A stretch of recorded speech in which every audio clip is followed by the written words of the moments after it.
Une résurrection. Érigé en 1765, le moulin de Citol ne fonctionnait plus depuis la fin du 19e. Il n'avait plus d'aile, plus de toit. Mais cet hiver, on lui a rendu sa silhouette.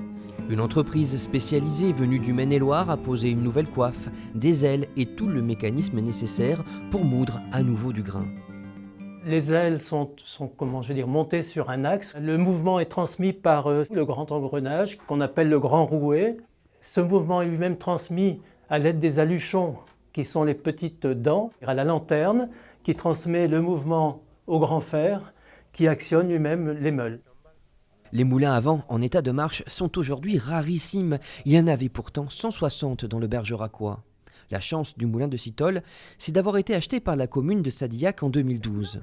Autour de lui s'est constituée une association riche aujourd'hui de 113 membres.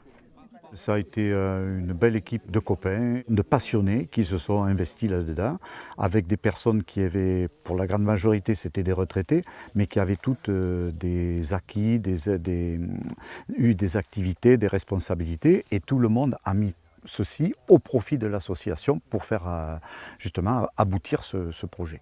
La bande de copains a réussi à convaincre les élus du département et de la communauté de communes de l'intérêt de restaurer le moulin. Pour le tourisme, mais pas seulement. Les cantines scolaires, on aimerait bien les alimenter avec la farine du moulin de Citol et faire le pain pour nos cantines.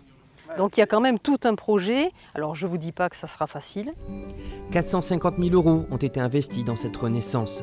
Les ailes ne tournaient pas encore lors de notre visite, mais depuis les bénévoles ont été formés au métier de meunier. Et le moulin revient à 100% au gré du vent.